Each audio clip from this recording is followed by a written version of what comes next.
अहमदु नसल्ली अला रसूलिल करीम अम्मा बाद फ़ाऊज़ु बिल्लाहि मिनश शैतानिर रजीम बिस्मिल्लाहिर रहमानिर रहीम रब्बि इश्रह ली सदरी व यस्सिर ली अमरी वहलुल उक़दतम मिन लिसानी यफ़क़हू क़ौली।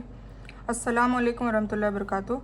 अल्हम्दुलिल्लाह हमने कल पारा नंबर 7 भी कंप्लीट कर लिया और जो सूरह अल अनाम है वो कंप्लीट कर ली और सूरह अल अनाम ख़त्म होने तक पारा नंबर 8 भी शुरू हो चुका है। ठीक है, और अब हम सूरह अल आराफ पढ़ रहे हैं।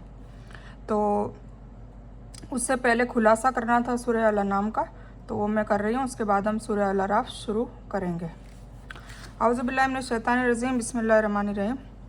ये जो सूरह अल अनाम है ये मक्की सूरह है और ये मखलूक के लिए, अनाम का मतलब होता है मखलूक। अल्लाह ने जो भी तख्लीक की है, मतलब जो भी पैदा किया हुआ है जिन लोगों, सारी वो मखलूक में आता है। ठीक है, चाहे इंसान हो, जिन्नात हो और फरिश्ते हो और पेड़ पौधे, कीड़े मकोड़े, जानवर, चरिंदे परिंदे, ये सब चीज़ें मखलूक में आ गई। ठीक है, तो अल्लाह की अलूहियत, बंदे की बंदगी पर इसमें बात की है। मतलब अल्लाह का इलाह बनना और बंदे की बंदगी के ऊपर बात की गई है।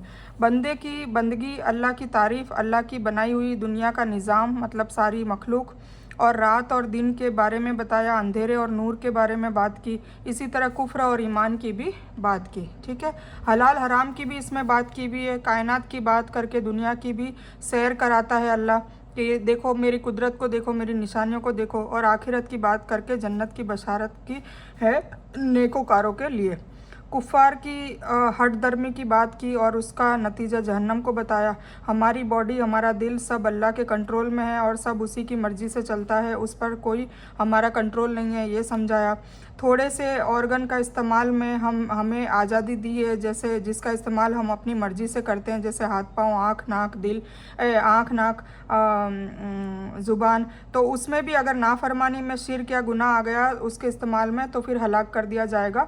मतलब अल्लाह ताला उसमें पूरी तवज्जो दिलाई जा रही है कि उसका भी इस्तेमाल तुम्हारी मर्ज़ी से तो हो रहा है, पर उसको सोच समझ के करना, अल्लाह के हिसाब से करना। ठीक है, उसी में टेस्ट है हमारा, तो उसमें तवज्जो दिलाई जाती है और अल्लाह देख रहा है और हम उसकी देख रेख में है। फिर काफिरों की हरकत पर बताया कि इससे पहले भी हम कई कौमों को हलाक कर चुके हैं, तो क्या तुम मुझसे नसीहत हासिल नहीं करते हो। और ये भी बताया कि अल्लाह जब नेमत देता है, ताकत देता है, दौलत देता है, तो इतराओ नहीं, मतलब हवा में ना उड़ो, तकब्बुर ना करो और नरमी से रहो। और तुम्हारी पहले कौमों को भी हमने तुमसे ज़्यादा ताकत दी थी, तो उनको भी हलाक कर दिया, तो तुम कौन चीज़ हो, है ना। तुम तो उनसे ताकत कुव्वत में भी कम हो, तो उनकी नाफरमानियों पर तुम तो उनसे कई गुना कम ताकत और नेमत वाले जाने जाते हो। ठीक है, फिर जुटलाने वालों का अंजाम बताया और कहा कि तुम ज़मीन पर चल फिर के देखो कि जुटलाने वालों का अंजाम, ताकि उससे इबरत हासिल कर सको। मतलब फ़िरौन की लाश देख लो। मैंने पहले भी आपको बताया था कि यूट्यूब में भरा पड़ा है सारी चीज़ें, हज़रत शोएब की, हज़रत लूत की, हज़रत साले की। तो इस सारी कौमों को जो अजाब दिया था, वो अजाब में कुछ कई लोगों की, जैसे हज़रत लूत की है, वो डेढ़ सागर कहलाता है, उनकी सारी की सारी बॉडियाँ वहाँ अभी तक पत्थर बनी पड़ी है, सब नंगे जिस्म में पड़े हैं, नाउज़ुबिल्लाह। और साले अलैहिस्सलाम की ऊँटनी है वहाँ, उसकी जगह, और सारे घर औंधे पड़े हैं मदियन और मिस्र की बीच में। और इसी तरह फ़िरौन की लाश आप देख सकते हो, वो इजिप्ट में म्यूज़ियम में रखी हुई है और रोज़ाना उस पर गोश्त चढ़ता है, तो ये भी देख सकते हो। तो इस तरीके से दुनिया, अल्लाह ताला ने इबरत हासिल करने के लिए कुछ लोगों को मतलब क़यामत तक रख रखा है। ठीक है, जैसे फ़िरौन की लाश देख सकते हैं, और इसी तरह कई चीज़ों को निशानियों के रूप में देख सका है, ताकि हम डर पैदा करें। क्योंकि कई बार क्या होता है कि सुनी सुनाई बातों पे इंसान तवज्जो नहीं देता, पर जब वो आंखों से देख लेता है, मिरेकल देख लेता, लाइव देख लेता कि नहीं ये उस वक्त ऐसी हुई थी, तो फिर उसको थोड़ा बहुत ईमान उसका हाई हो जाता है, तकवे वाला हो जाता है, उसको अल्लाह का खौफ और डर तारी होता है। तो अल्लाह ताला कह रहा है उन लोगों को, झुठलाने वालों को, कि भाई उनका अंजाम मैंने तुमको बताया, और तुम ज़मीन पे चलो फिरो और देखो कि उनका मैंने अंजाम क्या किया था। ठीक है, दुनिया में रहमत तमाम इंसानों के लिए है, चाहे वो अच्छा हो या बुरा हो, और आखिरत में रोज़े महशर में सबकी पकड़ होगी और उस वक्त नेक लोगों को कामयाबी मिलेगी। और शिर्क करने वालों के लिए शदीद अजाब की धमकी दे रखी है इस सूरह में। मुसलमानों की जिम्मेदारी बताई कि सब तक तौहीद का पैगाम पहुंचा दो, कुरान की दावत पहुंचा दो, कुरान का हक समझा दो, और ख़ुद सबसे पहले तौहीद पर जम जाओ। पहले खुद अमल करो और फिर लोगों को खुद भी अमल करते रहो, अपनी इस्लाह भी करते रहो साथ साथ में, और लोगों को भी दावत देते रहो। तो ये सबकी जिम्मेदारी है। पूरी दुनिया तक इस्लाम की दावत, दीन की दावत पहुंचा देने का जिम्मा मुसलमानों को दिया हुआ है अल्लाह ने। मैदान हशर में अल्लाह सबकी अपने शिर्क की दलील और शिर्क के माबूदों को इकट्ठा भी करेगा। मतलब जो शिर्क जिसकी पूजा की जाती थी, जिसकी इबादत की जाती थी, उनको भी लाया जाएगा, और जो करते थे उनको भी लाया जाएगा। और फिर ये लोग आपस में लड़ेंगे जहन्नम में देख के, और फिर ये कहेंगे कि या अल्लाह ताला इनको दुगना अजाब दे, इनकी अगर ये ना होते तो हम इनकी पूजा पाठ नहीं करते, हम इनकी इबादत नहीं करते, या हम इन उसमें पीर भी आ जाते हैं, आलिम भी आ जाते हैं, सब आ जाएंगे। ठीक है, क्योंकि शिर्क समझने की ज़रूरत है, शिर्क एक्चुअली होता क्या है। ठीक है, तो ये सारी चीज़ों को देखते हुए वो जहन्नम को देख के आपस में उनके बीच में लड़ाई होगी, और अल्लाह ताला कहेगा तुम दोनों लड़ो मत, मैं तुम दोनों को ही जहन्नम में डालूंगा और दुगना अजाब दूंगा। और शिर्क सिर्फ अल्लाह के अलावा औरों के सामने झुकना ही नहीं, आगे ना, बल्कि किसी और के नाम से कुर्बानी, नज़र व नियाज, ये सब शिर्क है। काश अल्लाह हम सबको इसकी हिदायत और हिकमत दे और हमें शिर्क समझा दे। एक्चुअली हमें शिर्क समझने की ज़रूरत है और उससे बचने की तौफीक दे, आमीन। मैदान हशर में अल्लाह सबसे एक एक करके मुलाकात करेगा, उनका सच सबके सामने लाएगा और जन्नत और जहन्नम का रिजल्ट बताएगा। ये भी इस सूरह में आता है। जहन्नम में जाने वाले लोग जन्नती को देखकर अपने आप पर गम करेंगे, है ना। मतलब जो जहन्नम में जा रहे होंगे वो जन्नतियों को देख के गम करेंगे कि काश हमने इनके जैसे अमाल किए होते, काश हमने शिर्क ना किया होता। ये सब अफसोस करते रहेंगे और दुनिया में वापस जाकर सही रास्ते पर चलने का वादा करेंगे अल्लाह ताला से। पर अल्लाह ताला क्या कहेगा, टाइम ख़त्म हो गया, अब इसका ऐलान करेगा। काश हम सब वक्त रहते गुनाहों से तौबा कर लें और खालिस दिल से अपने रब को राज़ी करने में कामयाब हो जाएं। हिदायत की बात भी की है इसमें, कुरान से ही हिदायत मिलेगी ये भी बताया है, और उस पर अमल करके ही निजात मिलेगी। अपने रब की रज़ा पाने का तरीका सिर्फ कुरान बताता है, ये भी इस सूरह में बताया गया है। फिर सहाबा का दुनिया व आखिरत के बारे में किरदार उनका कैसा था वो बताया गया, और उस पर चलने की नसीहत की, और ये कहा कि जो ऐसे नबी और सहाबा पर चलेगा वो कामयाब हो जाएगा। और पिछली कौमों की पकड़ की जिन्होंने अल्लाह की नाफरमानी की थी, उससे हमको भी सबक लेने की बात की है, और भला बुरा पहचानने के लिए हमें अपने फैसले पर छोड़ दिया है ना। हम छोड़ दिया इसीलिए तो यही तो टेस्ट है कि हमें खुद पहचानना है क्या सही है, क्या गलत है, क्या अच्छा है, क्या बुरा है, और फिर हमें उस पर अमल करना है। अच्छे पे अमल करेंगे तो हम कामयाब हो जाएंगे इंशाल्लाह, और बुरे पे करेंगे तो हम फेल हो जाएंगे। और अल्लाह ताला उन लोगों को बहरे गूंगे अंधे बताता है जिन पर कुरान की दावत असर नहीं करती है ना। कई लोगों को बताते हैं, जैसे मैं अपना एग्जांपल दूं कि मैं जब ये ग्रुप बनाती हूँ तब 100 मेंबर, 80 मेंबर, 150 मेंबर अल्हम्दुलिल्लाह हो जाता है। पर धीरे धीरे एक पारा ख़त्म होता है, 2 होता है, 3 होता है, उसमें तौहीद की बात आती है, उसमें शिर्क की बात आती है, कोई गुमराही की बात आती है, या कोई और ऐसे गुनाहों की बात आती है। धीरे धीरे लोग अल्हम्दुलिल्लाह इस बार तो बहुत कम, पर फिर भी मेरे ग्रुप में से अभी 2-3 लोग धीरे धीरे निकल रहे हैं। ठीक है, वो क्यों निकल रहे हैं? क्योंकि उनको घुटन होती है। घुटन क्यों होती है? क्योंकि उनको उन पे जो गुनाह तारी है ना, वो उसको छोड़ नहीं सकते, उन पे असर नहीं होता। ठीक है, मैं किसी पे इल्ज़ाम नहीं लगा रही हूँ, मैं एक एग्जांपल बता रही हूँ क्योंकि ऐसा होता है। ठीक है ना, जब उनसे फ़ोन करके मैं पूछा जाता है तो बोले कि मुझे बेचैनी सी हो जाती है, ये हो जाती है, इसलिए मैं हट गई। तो ये उसकी अलामत है। तो अल्लाह खुद इसमें बता रहा है कि अल्लाह ताला उन लोगों को बहरा, गूंगा और अंधा बताता है जिन पर कुरान की दावत असर ही नहीं करती। आज देखते हैं तो मुसलमानों की कौम अजाब की पकड़ के पहले असरे में है ना। अभी मुसलमान अजाब में है। हम तो यूनुस अलैहिस्सलाम की कौम से भी पीछे हो गए दिमाग में कि उन्होंने तो अजाब देख लिया था कि हाँ ये अजाब आ चुका है, और उन्होंने तौबा कर ली थी। पर अभी हम लोग, हमारी जो उम्मत है वो अजाब में पड़ी हुई है, और काफ़ी अरसे से पड़ी हुई है। फिर भी लोगों को ये भी तक पता नहीं कि हम अजाब में आ चुके हैं। वो ये ज़रूर सोच रहे हैं कि अजाब आने वाला है, पर अभी हम अजाब में ही चल रहे हैं, उसके पहले मरहले में चल रहे हैं। दूसरा मरहला आएगा तब बहुत ख़तरनाक पकड़ होगी, तब तो फिर सबको पता ही चल जाएगा। पर अभी भी हो रहा है, अभी भी घर घर में सुकून नहीं है, परेशानी है, हर कोई कर्जे से मुब्तला है। किसी भी घर में, चाहे वो कितना ही दीनदार हो, कितना ही नमाजी हो, परहेजी हो, मैंने ऐसे घर देखे हैं जहाँ पर बरसों से इबादत लोग कर रहे हैं, उनके बच्चे कर रहे हैं, उनके पोते कर रहे हैं, सभी कर रहे हैं, फिर भी वो कर्जे में मुब्तला है, फिर भी परेशान है, फिर भी ये सब। तो ये सारी चीज़ें अल्लाह का अजाब है। तो हमें समझने की ज़रूरत है कि कहाँ हम गलत हैं, हम क्या गलती कर रहे हैं। सिर्फ इबादत करना ही अल्लाह को राज़ी करना नहीं होता है, हमें कई पहलुओं, कई मरहलों की इल्म हासिल करना होगा और उस पर अमल करना होगा, तब जाके अल्लाह राज़ी होगा। उसमें 10 पॉइंट्स आते हैं जो सूरह आले फुरकान में लिखे हुए हैं। अगर हम वो कुरान में सूरह अल मोमिन में, सूरह आले फुरकान है, सूरह अहज़ाब में, उसमें कुछ क्राइटेरियाज बताए हैं। जो क्राइटेरिया अभी इस सूरह में भी मैं आपको 10 क्राइटेरिया बताऊंगी, उसमें भी अल्लाह ताला ने कहा कि इस पे चलो। तो अल्लाह ताला बार बार बता रहा है कि तुम इस पे मुकम्मल चल लोगे तो तुम्हारी दुनिया भी आसान और आखिरत भी इंशाल्लाह आसान है। ठीक है, तो हमें सारी चीज़ों को साथ में लेकर चलना होगा। ठीक है, तो बात कहने की ये कि हम अजाब में ऑलरेडी चल रहे हैं, तो उससे बचने का हमें नतीजा, उससे बचने का तरीका, वो भी हुजूर पाक सल्लल्लाहु अलैहि वसल्लम हमें बताकर चले गए हैं। कुरान और हदीस में इसका सब जिक्र आता है।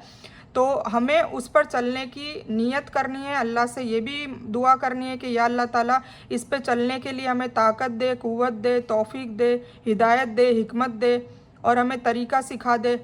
और इस पे चलने की हमें सबसे ज़्यादा तो हमें उसमें ताकत दे, मतलब लोग हमें रोकना चाहे तो हम नहीं रुके और हम बस तौहीद परस्त हो जाए, पक्के मुसलमान हो जाए, पक्के मोमिन हो जाए। जैसे सहाबाओं का ईमान था, उनका ईमान कोई भी तोड़ नहीं सकता था, ना उनके घर वाले तोड़ सकते थे, ना उनके पड़ोसी, कोई भी तोड़ नहीं सकता था, अल्हम्दुलिल्लाह। तो ऐसा ईमान हमारे में भी आना चाहिए। और वो ईमान कैसे आएगा? कुरान को बिल्कुल उसको समझकर पढ़ने से और फिर उस पर अमल करने से, और फिर उस पर जो जो चीज़ों से ना बचने का कहा है उससे बचे, और जो जो चीज़ें करने का कहा है उसको करना स्टार्ट करें, तो ही हम अच्छे और सच्चे मोमिन बन सकते हैं। और जिस दिन हम मोमिन बन गए उस दिन इंशाल्लाह हमारी ज़िंदगी में भी सुकून होगा, हमें किसी भी टाइप की कोई परेशानी नहीं होगी। छोटे मोटे अल्लाह ताला इम्तिहान लेता रहता है, पर उसमें भी हमें सुकून होगा। हम बिल्कुल वो नहीं होंगे, बिल्कुल चकनाचूर नहीं होंगे, हम बिल्कुल डिप्रेशन में नहीं आएंगे इंशाल्लाह, इसका मैं वादा करती हूँ। ठीक है, और आज देखते हैं तो मुसलमानों की कौम अजाब की पकड़ में है और पहले असरे में है, और अमेरिका और यहूद दूसरे असरे में है। ठीक है, जो अमेरिका और यहूदी है वो दूसरे असरे में आ चुके हैं इसके अजाब के। फिर आगे कुफार मक्का का अल्लाह की आयतों का इनकार करना ये बताया गया, और अल्लाह के रसूल सल्लल्लाहु अलैहि वसल्लम की बातों का मजाक उड़ाना और उन पर हलाकत की बात की है। ठीक है, आज भी बुरके का, दाढ़ी का, ये सब मजाक उड़ाया जाता है, आज भी उड़ाया जाता है। तो कुफ़ार को धमकी भी दी जा रही है कि तुम्हें रोज़े महशर में देख लूँगा, मतलब तुम जैसे ही मोमिनों का मजाक उड़ाते हो उनकी ड्रेसिंग स्टाइल पे, उनकी दाढ़ी पे, तो ये सब चीज़ें मैं मैदान हशर में इसका बदला लूँगा। तो फिर सोच, अगर मुस्लिम कौम इस चीज़ का मजाक उड़ाए तो सोचिए, अगर कुफ़ार को ये धमकी दी जा रही है तो कुछ मुसलमान भी ऐसे हैं नौजुबिल्ला जो अपनी ही कौम का मजाक उड़ाते हैं, दाढ़ी का, हिजाब का। कई लड़कियां ट्विटर पे, यूट्यूब पे ऐसा कहती है कि ये हिजाब तो मजाक बना रखा है, हमारी मर्जी, हम जैसा करें, जैसा नहीं। तो चलो काफिर तो बोलते हैं, उनको नॉलेज नहीं है, पर मुसलमान ऐसे बोलते हैं तो उनको सोचना चाहिए। ठीक है, कोई अगर अच्छा बनना चाहता है, कोई नेक बनना चाहता है, तो उसका भी मजाक उड़ाते हैं कि ये तो पहले गुनाह करता था, ये ऐसा था, ये वैसा था। अरे जैसा भी था, अगर वो अल्लाह के रास्ते पे अगर आ गया तो उसको मोटिवेट करना चाहिए।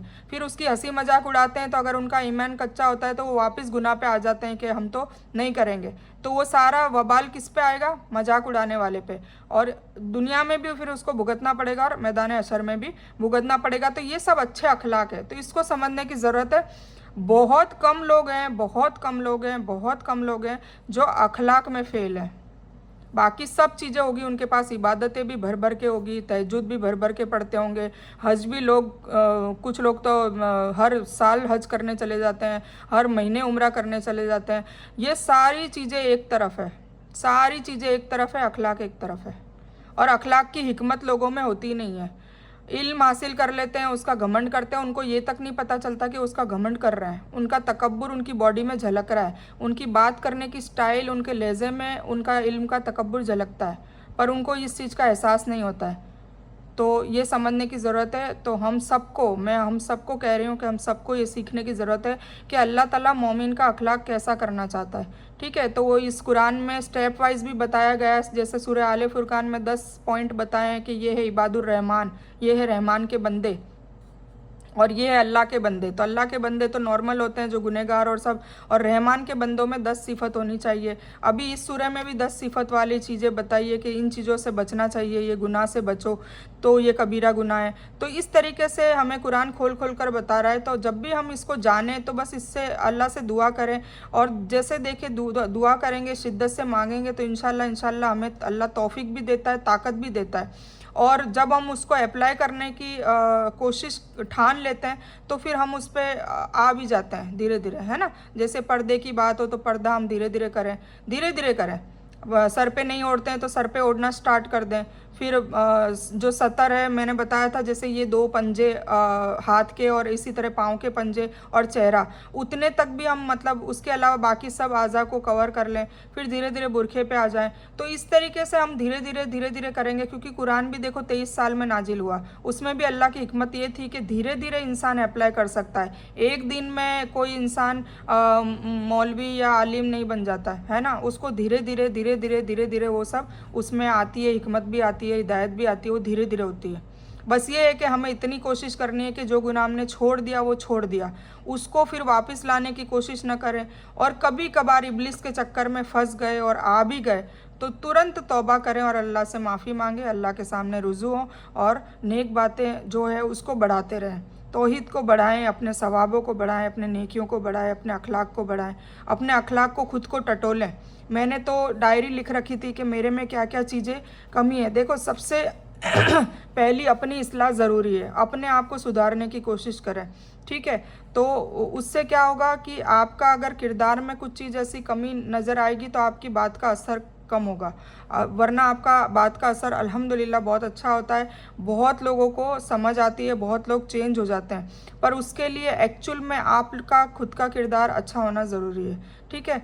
तो अब उसमें आप एक डायरी बना के नोट करें कि मेरे में ये कमी है ना। अलग अलग टाइप की कमियां होती है, तो उस पे फोकस करें कि नहीं, ये कमी मेरे में है और अब मुझे इसको सुधारने की ज़रूरत है। और फिर धीरे धीरे अल्लाह ताला वो कमियों को दूर कर देता है, अगर हम सच्ची नीयत से अल्लाह से मांगते हैं और हम उस पर अप्लाई करने की कोशिश भी करते हैं तो, ठीक है। तो जैसे कि ये मजाक की बात आई, तो आप सोचिए कि जब मुसलमान ही किसी की मजाक उड़ाएगा तो फिर ऐसी हरकत करेगा तो अल्लाह के यहाँ उसका क्या हाल होगा, ठीक है। फिर हज़रत इब्राहीम अलैहिस्सलाम का जिक्र है, जिस तरह उन्होंने चांद, तारे, सूरज को देखा, फिर धीरे धीरे एक को खुदा कहा, फिर कहा नहीं ये तो डूब जाता है, मैं इसको कैसे खुदा कहूँ। ऐसे कर करके वो अल्हम्दुलिल्लाह जो सच्ची तौहीद है उस पर आ गए और उन्होंने सच्चे अल्लाह को पहचान लिया। फिर अम्बिया की लिस्ट बताई है, टोटली अम्बिया और उनके ईमान का जिक्र भी बताया इसमें। फिर मुशरिकों की मौत और रूह कब्ज़ करने की जो मज़र कशी है, वो फरिश्तों के साथ उसका मुकालमा बताया है कि वो किस तरीके से रूह कब्ज़ करते हैं। अल्लाह की कुदरत की निशानियों का जिक्र बताया गया। फिर गुठली फाड़ कर जैसे पौधा निकलता है, बारिश का बरसना, मुर्दों से ज़िंदा फिर मुर्दा करना, खेतों में गल्ला उगाना, दिन रात, दिन के बाद रात, रात के बाद दिन, सूरज, चाँद, सितारे और इंसानों का खालिक एक अल्लाह है और सारी कायनात पर अल्लाह की हुकूमत चलती है, ये सब बताया। फिर वो लोग सीधे रास्ते पर है जिन्होंने अपने ईमान को जुल्म के अलहदा नहीं किया, यानी शिर्क से बचे रहे, अखलाक अच्छे रखे और अल्लाह को राज़ी किया। वो लोग कौन है? सीधे रास्ते पे। फिर रोशनी, ये कुरान है जिसको हमने पीठ पीछे छोड़ रखा है। मतलब रोशनी कौन है? सिर्फ़ और सिर्फ कुरान है। इसको पीठ पीछे छोड़ रखने का मतलब क्या है? ऐसी बात नहीं है, लोग पढ़ते हैं अरबी में पढ़ते हैं, खूब पढ़ते हैं। कुछ लोग तो ऐसे हैं, मैंने देखे हैं कि दिन में 7-7, 8-8, 10-10 पारे पढ़ लेते हैं अल्हम्दुलिल्लाह। पर वो पढ़ना नहीं होता है। पढ़ना एक्चुअली में वो होता है कि हम उसको समझ कर पढ़ें, फिर उस पर अमल करें। मतलब कुरान के जो 7 फ़र्ज़ है, वो 7 फ़र्ज़ को हम उसकी अदायगी करें, तब जाके कुरान को पढ़ना होता है, वरना वो पीठ पीछे रखने के बराबर होता है। हमने कुरान को सिर्फ सवाब तक महदूद कर दिया है कि हम इतना पढ़ेंगे तो इतना सवाब मिलेगा। रमज़ानों में कुछ लोग तो ऐसे हैं कि सिर्फ रमज़ानों में उनके कुरान को मिट्टी नाउज़ुबिल्लाह झाड़नी पड़ती है और फिर वो जुल्तानों में से निकलती है और रमज़ान में पढ़ते हैं और टीवी बंद होता है, और बाकी महीनों में टीवी चालू हो जाता है और कुरान को बंद कर देते हैं। जबकि हमें ऐसा माहौल बनाना चाहिए घर में, बिल्कुल टीवी हो ही नहीं, और हो तो उसका जो फ़ायदा है। देखो, हर चीज़ के फ़ायदे और नुकसान होते हैं। टीवी में आप कुरान का तर्जुमा सुने, अगर आपके पास टीवी है तो उसका तर्जुमा और ऐसी तेज़ आवाज़ में करें कि पूरी आपकी फैमिली सुन सके। तो आप ऐसे ऐसे काम करें, ठीक है। अब उसके लिए हमें ही आगे बढ़ना होगा, औरतें बढ़ेगी, हम करेंगे। देखो, एक औरत पूरे फैमिली को सुधार सकती है। उसका ये मतलब ये नहीं कि आपको बस तरीका आना चाहिए, हिकमत आनी चाहिए। आप बिना कहे किसी को दावत दे सकते हैं, बिना कहे, बिना मतलब उसको बोले कि भाई तुम नमाज़ पढ़ो।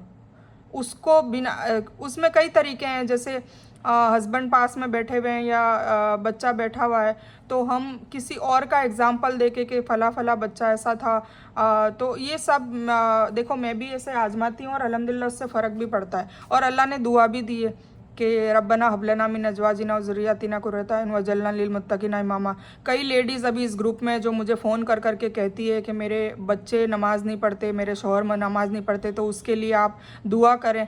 तो दुआ करने से आपको दुआ खुद करनी होगी, क्योंकि अल्लाह ने सबके लिए दुआ बनाई है। जैसे माँ बाप के लिए रब्बिरहमुमा कमा रब्बयानी सगीरा बनाई है, खुद के लिए रब्बना आतिना फिद दुनिया हसनतम व फिल आखिरति हसनतम व क़िना अज़ाबन्नार।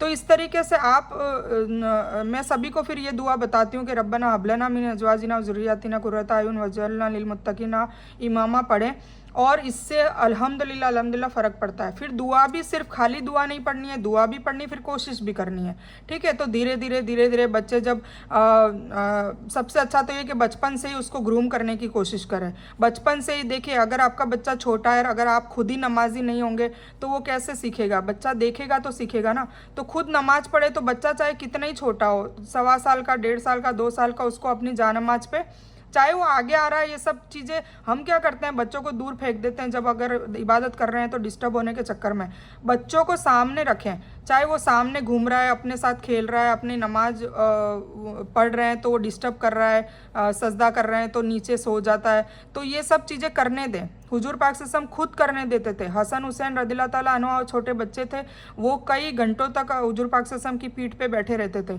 तो कोई सहाबी उनको खींचने की कोशिश करते थे तो वो इशारा करते थे हाथ से कि नहीं। तो क्यों? क्योंकि बच्चे देखेंगे तो पढ़ेंगे ना। तो वो माहौल क्रिएट करना पड़ेगा, उनको सब बताना पड़ेगा। जैसे अब हमारी बच्ची है छोटी, तो अगर हम खुद सर पे दुपट्टा नहीं रखेंगे, बुकानी नहीं पहनेंगे, तो बच्ची तो बेशक नहीं पहनेगी, है ना। तो ये बच्चों को सिखाना पड़ता है। जैसे अभी मैं एक एग्जांपल दूँ, मेरे भतीजे बहुत छोटे हैं, एक तो 2 साल का ही है और एक 3 साल का है।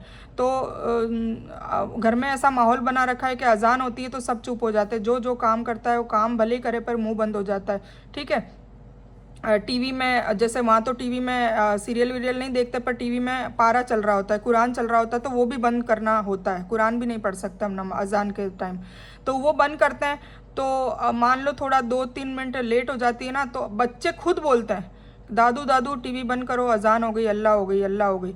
तो ये बच्चे देख रहे हैं तो उनको आइडिया आ गया ना।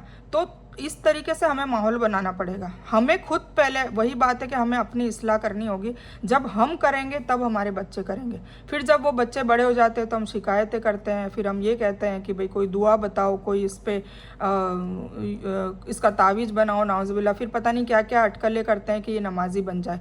उस नमाजी बनने के लिए हमें खुद उसको बचपन से ही करना होगा। चलो कोई बात नहीं, अगर कुछ लोगों के बच्चे बड़े हो चुके हैं और अब वो टाइम गया, तो अभी भी वक्त है कि हम कई एग्जाम्पल से हम उसको ग्रूम कर सकते हैं। हम उसको वीडियो भेज सकते हैं, छोटी छोटी क्लिप, ज़्यादा नहीं, ताकि इरिटेट ना हो, छोटी छोटी। और फिर अल्लाह से रो रो के दुआ भी मांगे कि या अल्लाह ताला मेरे बच्चे को तू अपनी राह में लिया और उसको मतलब वो दुनिया और दीन दोनों से मैं सही चले, अच्छे से चले। तो ये सारी चीज़ें हमें दुआओं में मांगनी है। तो इंशाल्लाह मेरा वादा है, ज़रूर दुआ कबूल होती है। देखो थोड़ा वक्त लगता है, क्योंकि कोई भी इंसान है ना, एकदम से आप चाहो कि भाई 1 मिनट में उसमें बदलाव आ जाए, ऐसा नहीं होता। वो जैसी सराउंडिंग, जैसा माहौल उसको बचपन से मिला होता है, तो सोचिए उसकी भी गलती नहीं है ना। गलती तो माँ बाप की होती है। मैं तो यही मानती हूँ कि माँ बाप शुरू से ही उसको अगर ऐसा माहौल देंगे, उसे अच्छी चीज़ सिखाएंगे, अच्छे अखलाक वाली बातें बताते रहेंगे, तो इंशाल्लाह उसके दिमाग में वो चीज़ें जाती है। हम सोचते हैं कि नहीं जाती, नहीं जाती है। वो धीरे धीरे वो फिर डेवलप होती है और फिर बच्चा अपने आप से ही सोचने लगता है, ठीक। ठीक है। तो मुझे तो इस चीज़ का एक्सपीरियंस है अल्हम्दुलिल्लाह। तो आप भी इसका करिए। ये बात इसलिए मैं ले आई क्योंकि कई औरतें मुझे फ़ोन करके कहती है, बोलती है कि आप है ना बच्चों के लिए कुछ करें। एक लेडी ने तो वर्कशॉप का भी कहा कि बच्चों को, जैसे ये आप कुरान का ये कर रहे हैं औरतों को, ऐसा बच्चों के लिए कोई ऐसा प्रोग्राम बनाए। तो देखो ये फिज़ेबल नहीं है, पर आपको मैंने बता दिया कि भाई इस तरीके से आप कर सकते हैं। ठीक है, कई तरीके हैं। तरीके देखो सबके लिए डिफरेंट तरीके हैं। जैसा बच्चे का नेचर, जैसा शौहर का नेचर, उसके अकॉर्डिंग ट्रीटमेंट होगा।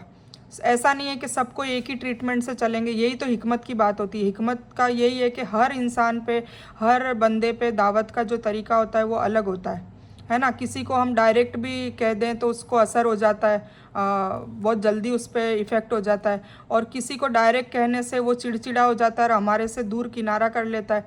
पर उसको इनडायरेक्ट समझाने से वो उस पर असर होता है। तो दावत ज़रूरी नहीं है कि सबको यूनिफॉर्मली एक ही तरीके से दी जाए। सब डिफरेंट नेचर के होते हैं, डिफरेंट उनका सारा कल्चर होता है, तो उसके हिसाब से दावत देनी होती है। ठीक है, तो आई होप आपको समझ में आ गया होगा। तो बीच में ये बात मुझे इसलिए याद आ गई कि अभी कल परसों ही मेरे पास एक फ़ोन आया था बच्चे के लिए। और बच्चे के लिए अक्सर मेरे पास फ़ोन आते रहते हैं कि आप बच्चे के लिए कुछ ऐसा बताओ कि, क्योंकि जब भी हम दीन में आते हैं, माएँ दीन में आती है, जब औरतें दीन में आती है, मतलब जब इस पे कुरान के ऊपर चलना शुरू कर लेती है, तो सबसे पहली उनकी जो फर्स्ट वाली, जो प्रायोरिटी वाली टेंशन होती है, परेशानी होती है, वो उनके शौहर और उनके बच्चों की दीन में आने, मतलब खुद आ जाती है। तो फिर अब उनकी नेक्स्ट परेशानी क्या होती है? खुद की तो ख़त्म हो जाती है, फिर उनके शौहर की और बच्चों की होती है उनको। और फिर वो फ़ोन करने लग जाते हैं कि भाई इसका क्या इलाज करें, भाई मैं तो आ गई, मैं तो कर रही हूँ, मुझे तो अच्छा लग रहा है, और मैं अल्हम्दुलिल्लाह तहज्जुद भी पढ़ने लग गई, मैं नमाज़ भी पढ़ने लग गई, मैं रोज़ा भी रखने लग गई, जो भी है वॉटेवर वो ऐसे बताती है। पर है ना, मेरे बच्चे नहीं करते तो मुझे झुंझलाहट होती है, मेरे शौहर नहीं करते तो हमारे में लड़ाई हो जाती है। तो आप लड़ाई भी ना करें, आप झुंझलाहट भी ना करें, आप अल्लाह से भी मांगे, जो रब्बना हबलना वाली दुआ है वो भी पढ़ें, अल्लाह से भी कसरत से मांगे, और उनको भी थोड़ी थोड़ी इनडायरेक्टली, मतलब वो चीड़े नहीं, इस टाइप से उनको दावत देने की कोशिश करें। ठीक है, और तो मैं तो यही कह सकती हूँ, यही बता सकती हूँ। फिर बताया गया कि रोशनी कुरान है जिसको हमने पीठ पीछे रख दिया है। अच्छा, ये पीठ पीछे पे एक हदीस भी है। हुजूर पाक सल्लल्लाहु अलैहि वसल्लम मैदान हशर में एक उम्मत का, जो अभी उम्मत है, उसमें एक उम्मत का बहुत बड़ी तादाद, मतलब बहुत बड़ा हिस्सा ऐसा होगा जिन पे उंगली का इशारा करके कहेंगे कि ये है मेरी उम्मत का वो हिस्सा जिन्होंने मेरी कुरान को पीठ पीछे छोड़ दिया था। तो उससे भी बचने की ज़रूरत है। अल्लाह ताला हम सबको उसमें शामिल न करे। नाउज़ुबिल्लाह अगर शामिल कर दिया गया तो कुरान ही हमें जहन्नम में ले जाके रहेगा। आपको पता है, ये बात भी है कि जब मैं जहन्नम में से हुजूर पाक से हम बशारत करके निकलवाएंगे ईमान वालों को, तो उसमें कई लोगों को निकाला नहीं जाएगा। तो हुजूर पाक से हम कहेंगे कि वो फ़लाना फ़लाना क्यों नहीं निकल रहे, तो अल्लाह ताला कहेंगे कि मेरी किताब उसको रोक रही है, मतलब कुरान रोक रही है। और कुरान क्यों रोक रही है? क्योंकि कुरान पे वो नहीं चले। ठीक है, तो हमें बहुत डरने की ज़रूरत है। हमें कुरान पाक को हल्के में नहीं लेना है। कुरान शरीफ ही हमारा सबसे पहला और सबसे आखिरी हिदायत का ज़रिया है।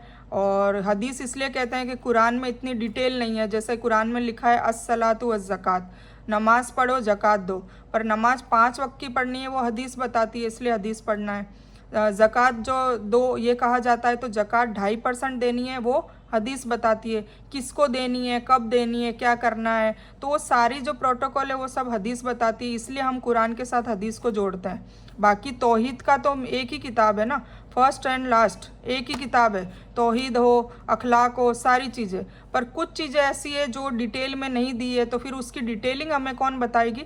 हदीस। और हदीस क्या होती है? जो हुजूर पाक सल्लल्लाहु अलैहि वसल्लम ने हदसना, मैंने आपको वर्कशॉप नंबर 1 में बताया था हदीस की डेफिनेशन, कि हुजूर पाक सल्लल्लाहु अलैहि वसल्लम ने अपनी ज़ुबान से जो भी कहा वो होती है हदीस।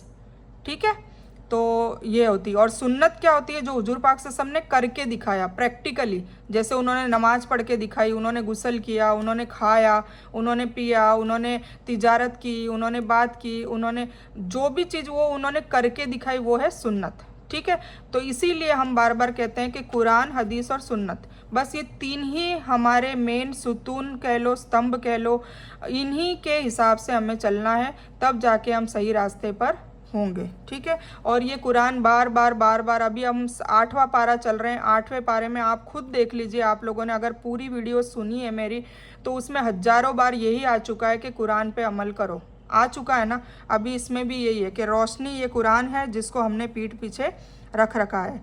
और अल्लाह ताला ने रसूल सल्लल्लाहु अलैहि वसल्लम को तसल्ली भी दी है, अल्लाह जिसको हिदायत देना चाहेगा उसको दे देगा। हुजूर पाक सल्लल्लाहु अलैहि वसल्लम अपनी उम्मत के लिए बहुत परेशान रहते थे, वो चाहते थे कि पूरी उम्मत ही इस्लाम में आ जाए, पर अल्लाह ताला उनको बार बार तसल्ली दे रहा था कि हर कोई इस्लाम में नहीं आएगा, हर कोई हिदायत नहीं पाएगा, हर किसी को हिदायत नहीं मिलेगी। ठीक है, हिदायत उसके दिल के अकॉर्डिंग होती है और वो अल्लाह को पता होता है। तो अल्लाह बार बार समझा रहे हैं, और गुमराहों के लिए अपने आप को हलाक न करो। किसको कह रहे हैं? हुजूर पाक सल्लल्लाहु अलैहि वसल्लम को। गुमराह लोगों का सीना कुरान सुनकर घुटने लगता है ना, ये वापस आ गया।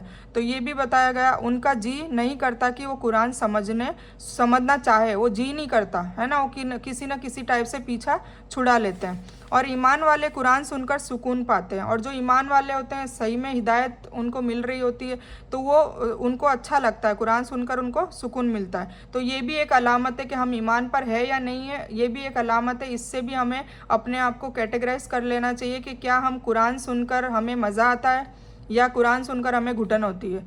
अगर घुटन होती है तो प्लीज़ अल्लाह से तौबा करें, अल्लाह से माफ़ी मांगें और अल्लाह को कहें कि इस कुरान से मेरे को मोहब्बत करवा दे। ठीक है, और अगर सुकून मिलता है, मज़ा आता है, तो आपको खुशखबरी है कि आप ईमान के पहले स्टेप पे आ चुके हैं। ठीक है, और उनका दिल डर से लरस जाता है। अगर कोई अजाब की बात या आखिरत में पकड़ की बात आती है तो वो डर भी जाते हैं, और खुशखबरी की बात होती है तो खुश भी हो जाते हैं कि चलो हम कोशिश तो कर रहे हैं, अल्लाह ताला हमें इंशाल्लाह माफ़ कर देगा। ठीक है, और अच्छा गुमान रखना चाहिए, कोशिश भी करनी चाहिए और अच्छा गुमान रखना चाहिए।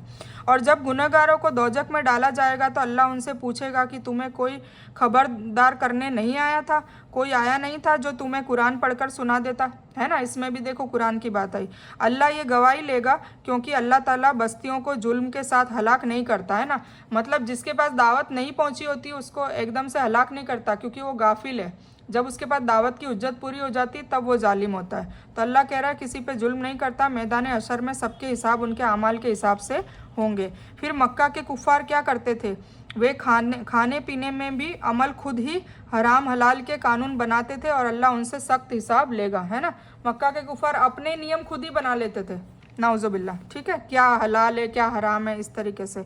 फिर मान ले हमारा कोई नौकर हो, उसका हमारे कानून हमने, मतलब ये एग्जांपल मैंने दिया है कि मान लो कोई हमारा नौकर हो, उसको हमने सारे कायदे कानून बता दिए कि ये देखो मेरा घर है, इस तरीके से तुम्हें साफ़ सफाई करनी है, ऐसे ये करना है, वो करना है, जो भी है। ठीक है, अब मान लो वो धीरे धीरे हमारा हुक्म मानने की जगह अपने कानून खुद के बना ले कि नहीं मैं तो ऐसे करूँगा, ऐसे करूँगा, ऐसे करूँगा, तो क्या हम उस नौकर को रखेंगे घर में?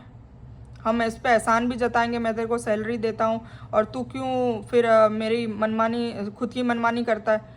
तो इसी तरह हम भी तो बंदे हैं अल्लाह के, और अल्लाह ने हमें इस दुनिया में पैदा किया है, हमारी सारी आराइशें पूरी करता है, हमारा खाना पीना रिस्क सारा जिम्मा अल्लाह ने ले रखा है, हमारा इतना देखभाल करता है, हमारे को तूफ़ान से सबसे बचाता है। तो जब इतना कुछ हमारे लिए अल्लाह करता है तो अब हम अल्लाह की बंदगी नहीं कर सकते, हम अल्लाह की बात नहीं मान सकते। और अगर नहीं मानेंगे तो फिर अल्लाह हम पे पकड़ करता है, हमें छोटी मोटे फिर धक्के भी देता है और छोटे मोटे परेशानियों में उलझा देता है, और फिर हम कहते हैं कि अल्लाह ताला हमारी दुआ कबूल नहीं करता। ठीक है, तो ये सब समझने की ज़रूरत है। तो ये नौकर का मैंने आपको इसलिए एग्जांपल दिया था, इसलिए अल्लाह ने मिसाल देकर बताया कि बाग है, खेत है, चांद है, सूरज, फल, सबका देने वाला कौन है? सोचिए, अल्लाह ही है। और शुक्रिया दूसरों का हम करते हैं, है ना। देने वाला अल्लाह है, शुक्रिया अगर दूसरों का किया जाएगा तो फिर अल्लाह तो नाराज़ होगा, जैसे मैंने नौकर की बात बताई। ठीक है, इस तरीके से फिर कितना बुरा लगेगा। तो ये शिर्क है। ठीक है, अब इसमें 10 चीज़ों का करने को कहा है, वरना बहुत बड़े गुनहगार हो जाएंगे। कबीरा गुनाह की बात हुई है तो इनसे बचने को कहा है, तो मैं आपको पढ़ के सुना देती हूँ। सबसे पहला तो शिर्क है, शिर्क तो नहीं करना है, इसकी तो कोई माफ़ी नहीं है। ठीक है, शिर्क नहीं करना है। फिर दूसरा, वालिदैन के साथ सिला रहमी करनी है। दूसरा नंबर, गरीबी के डर से औलाद को कत्ल नहीं करना है। बेशर्मी की बातों पर न जाओ, चाहे खुली हो या छिपी। फ़ोन, मोबाइल, टीवी, है ना, सब में अश्लील चीज़ें आती है, छुप कर देखना, सामने देखना, ये सब चीज़ों पे अल्लाह की पकड़ होगी। फिर किसी जान को नाहक कत्ल ना करो। ठीक है, उसके बारे में। फिर यतीम के माल के करीब भी ना जाओ मगर अच्छे तरीके से। फिर नाप तोल में कमी ना करो, ये भी बताया। फिर इंसाफ की बात करो, हमेशा सच कहो और इंसाफ की बात करो। फिर अल्लाह के अहद को पूरा करो, मतलब जो भी वादा करते हो उसको पूरा करना है। फिर यही मेरा बताया हुआ सीधा रास्ता है, तुम उसी पर चलो, दूसरे रास्तों पर ना चलो वरना गुमराह हो जाओगे। देखिए अब ये पॉइंट वाइज बता दिया है, ठीक है। तो इस तरीके से हमें भी ये पॉइंट मैं आपको इसका स्क्रीनशॉट इंशाल्लाह भेज दूंगी, या ये ऐसे देखो मैं रखती हूँ तो आप इसको जूम करके स्क्रीनशॉट अपने आप ले सकते हो, ठीक है, पॉज करके वीडियो को। तो आप ये जो पॉइंट है ना वो लिख के रखें। अभी कई सूरतों में इस तरीके से पॉइंट वाइज आएंगे तो वो हमें लिख के रखना है। फिर उसमें देखना है कि क्या हमारे में क्या कमी है, क्या हम शिर्क तो नहीं कर रहे, क्या हम वालिदैन के साथ सिला रहमी हम कुछ ऐसे गुस्ताखी तो नहीं कर रहे, क्या हम गरीबी के डर से अपनी औलाद को मार तो नहीं रहे, हम बेशर्मी वाले काम तो नहीं कर रहे, है ना। तो ये सारी चीज़ें हमें देखनी है, फिर उस पर पॉइंट आउट करना है कि चलो ये गुनाह मैं करती हूँ, तो उससे अल्लाह से रो रो कर दुआ भी करें और फिर उस पर कोशिश करें कि उससे हट जाए, मतलब उसको छोड़ने की अल्लाह से दुआ करेंगे, बेशक अल्लाह उससे दूर करेगा, पर वो खालिसतन दिल से होनी चाहिए दुआ। और वाकई आप ये मतलब आपको पछतावा हो कि नहीं अभी तक मैंने कर लिया है और आप छोड़ें, तो इंशाल्लाह देखना आपको सुकून भी मिलेगा और आप उससे पीछा छुड़ा लेंगे, ठीक है। फिर खुलासा आखिरी रुकू का यही है कि जिन लोगों ने दीन को टुकड़े टुकड़े कर दिया, फिर फ़िरका परस्ती की भी इसमें बात आई है। फ़िरका परस्ती भी एक बहुत बड़ा गुनाह है, ठीक है। तो अपने आप को फ़िरका परस्ती से हटाएं।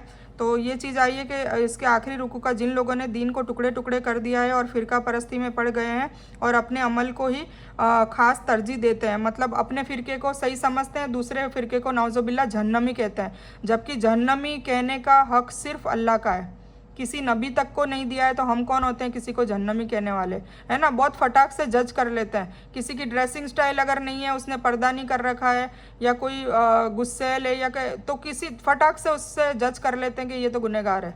तो हम में भी बहुत कमियां होती है, हम में भी बहुत खूबियां होती है, अल्लाह ने हर सब किसी को दे रखा है।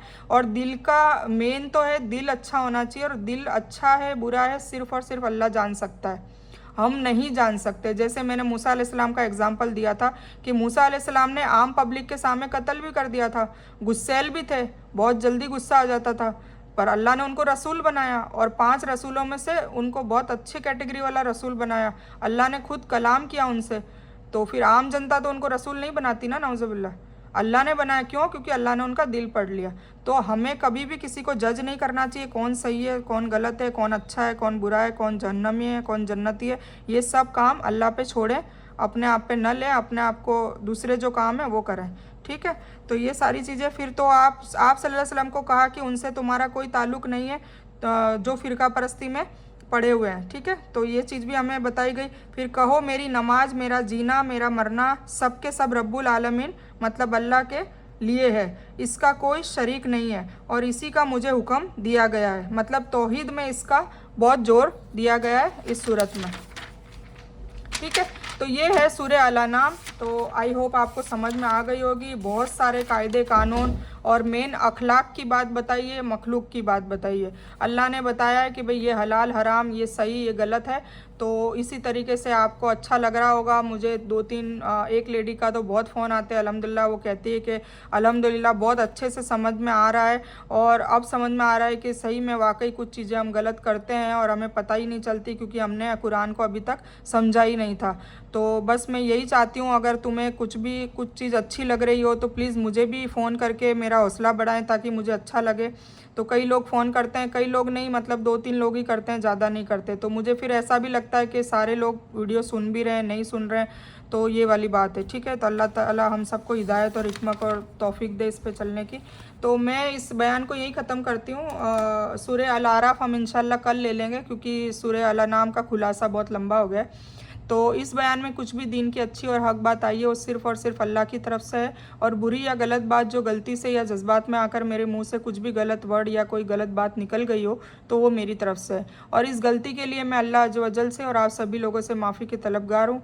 मैं कोई आलिमा नहीं हूँ, सिर्फ तालिब इल्म हूँ और मेरी कोशिश से आप सभी को सही नफ़े बख्श इल्म पहुँचाए और मैं आप लोगों की हिदायत और हिकमत में सदका जारिया बनूँ, बस मेरी यही तमन्ना है। आमीन सुमामीन या रब्बल आलमीन। रब्बना आतिना मिन लदुनका रहमतन वही लना मिन अमरिना रशदा। अल्लाहुम्मा सल्लि अला मोहम्मद व अला आलि मोहम्मद कमा सल्लैता अला इब्राहीम व अला आलि इब्राहीम इन्नका हमीदुम मजीद। अल्लाहुम्मा बारिक अला मोहम्मद व अला आलि मोहम्मद कमा बारकता अला इब्राहीम व अला आलि इब्राहीम इन्नका हमीदुम मजीद। व आखिरु दावाना अनिल हम्दुलिल्लाहि रब्बिल आलमीन।